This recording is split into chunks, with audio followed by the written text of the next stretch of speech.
are comfortable with almost all the fundamentals of C language. We know constants, we know variables, we know keywords, we know even the types of instructions. Now all this need to be grouped or framed and said as some program. Basically, your program is nothing but a collection of all the instructions which you have stated prior to this. When I write a program represents a mathematical task. Let it be a simple addition, or you can take a high-end mathematical task or a scientific application. But when I wish to write a C program, what will be the layout of a C program? How a C program should look like? Basically, my C program is nothing but a mathematical action. So I'll put a block called as action block. So the first thing which I need to say is an action. That action can be any mathematical task of your choice. Say addition of two numbers, multiplication of two numbers, finding area of circle, factorial of a number, x raised to y. You name the task and we'll call that as an action. Now, when I say an action should have a start and stop. The start of an action is indicated by an opening bracket, and the end of an action is indicated by a closing curly bracket. So in C language, these curly brackets indicate that you're going to use to indicate start, and a closing curly bracket indicate to stop. But you can't use the word start and stop. When I say an action should have a title. Obviously, a mathematical task should be given a title. Every C program comes with a unique title. Every C program should have an initial title as main. This is a title which is used by every C program till we study something called as functions. So the title for my action is main. Now this action does a task. After doing a task, if it is going to return a value, you can specify it as int main. If a task is completed, if it doesn't return any value, in that case we can put this as void main. As the rules of C language says that main will not return a value, hence it will be void main. Now, what this particular mathematical action will contain? This mathematical action will be again subdivided into two blocks. The first block is said to be a declaration block. The second block is said to be a statement block. Now, what type of instructions am I going to place in each of these? Because you said a program as a collection of instructions. So, a mathematical action is a collection of declaration instruction, arithmetic instruction, data input output instructions, and control instructions. Which instructions need to be placed under what section? A declaration block will always contain declaration instruction. Declaration instruction. And a statement block will have two things.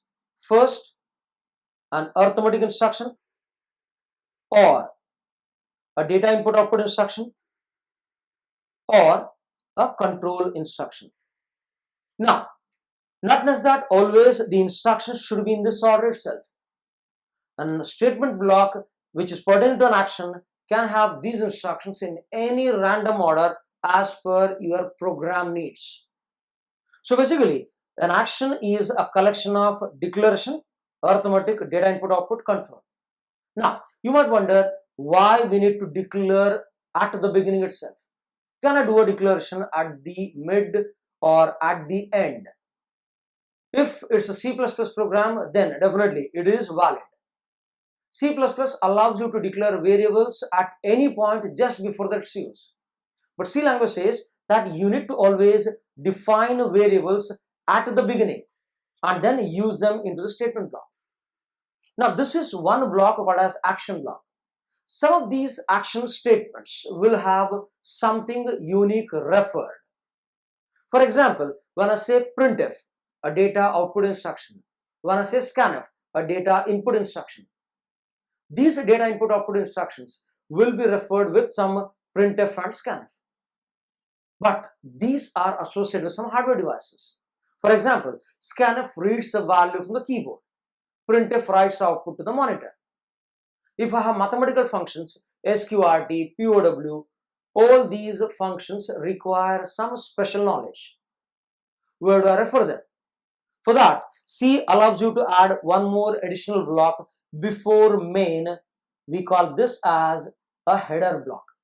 A header block will have instructions which will say that some of these instructions might refer. A printf will go for a header block in search of the meaning. A scanf, which is predefined, will go in search of meaning. In some text, in some context, we might call them as library blocks or the header blocks or header files also. So basically, we include something called as header files in this particular blocks. What type of header files we are going to include? We're going to include a header file called as stdio.h, that is standard input output.h, which means that all the functions which are pertaining to standard input output devices need to be stored in this particular stdio.h. If my program, my action refers to any of those mathematical operations, sqrt, pow, sine, cosine, tangent, in that case, I'll be referring to a header file called as math.h. C has got a vast collection of library. You can include any of these library files. So remember that a C program will have two blocks, a header block and an action block. Action block will again have two sub blocks. One is your declaration block and the other is statement block. So in this declaration block, we will use declaration instruction. In a statement block, we can use arithmetic, we can use data input output, we can use control instruction. If the statement block refers to anything which is predefined within the compiler, in that case, it goes to a header block and accesses those instructions which are there in the header block. Thank you.